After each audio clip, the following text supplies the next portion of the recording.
Welcome to Golden for the Culture, where faith, leadership, and workplace culture unite. I'm your host, Jeff Cumberbatch. Today, we're diving into a big shift happening in corporate America, the evolution of DEI. Diversity, equity, and inclusion have been at the center of workplace culture conversations for years. Companies invested heavily in programs, trainings, and initiatives to foster belonging.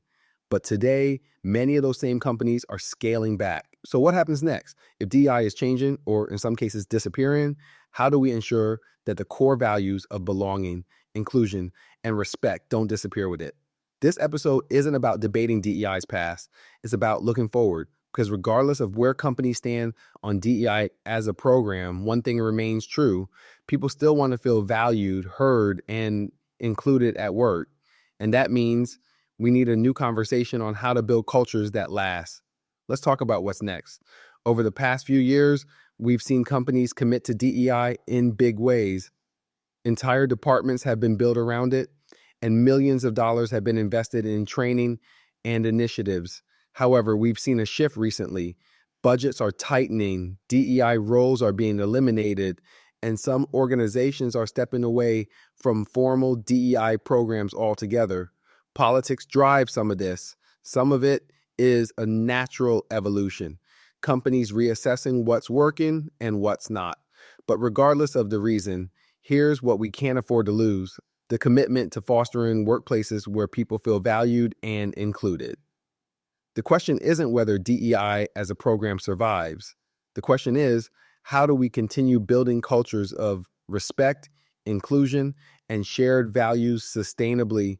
Because at its best, DEI wasn't just about policies, it was about people. And that part of the work doesn't go away. So if DEI as a structured initiative is changing, what do we carry forward? The truth is, the principles behind DEI, belonging, respect, and ethical leadership, have always been bigger than any corporate program. They're values that have existed for centuries, shaping strong communities, workplaces, and leadership models. One of the most consistent sources of these values: faith. Faith traditions across cultures emphasize integrity, fairness, service, and care for others. And whether or not someone identifies with a particular faith, these are universal leadership principles that can guide how we treat each other at work.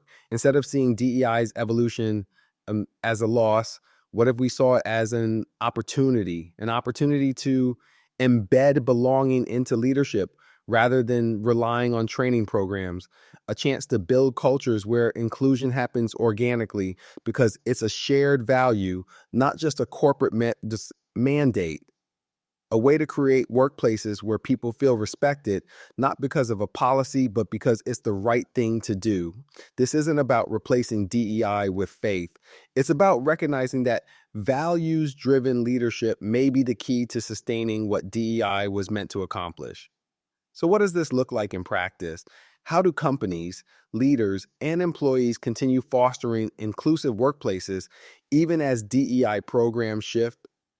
Here's what I believe. 1. Culture is built through leadership, not just policies. The most inclusive workplaces aren't the ones with the most training, they're the ones with leaders who model respect, fairness, and care for their teams. 2. Belonging happens when shared values guide decision making.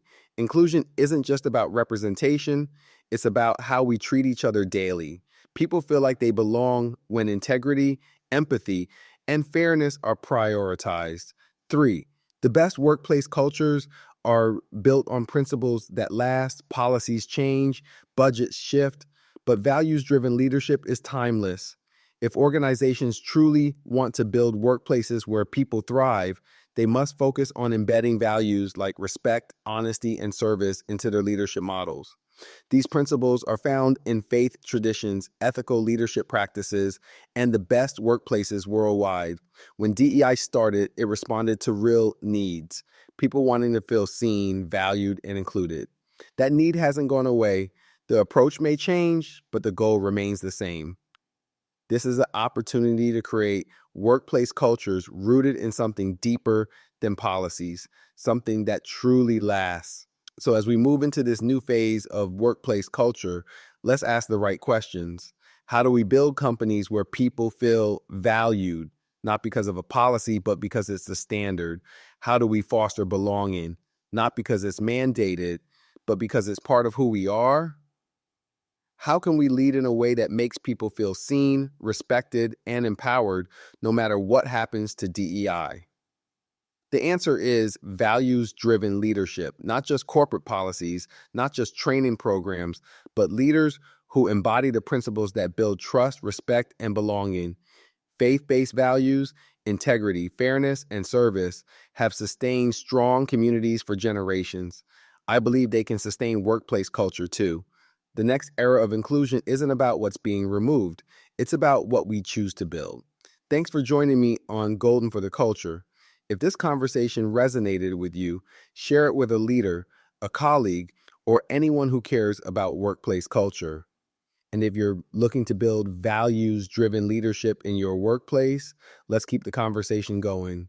Until next time, lead with faith and integrity and keep building cultures that last.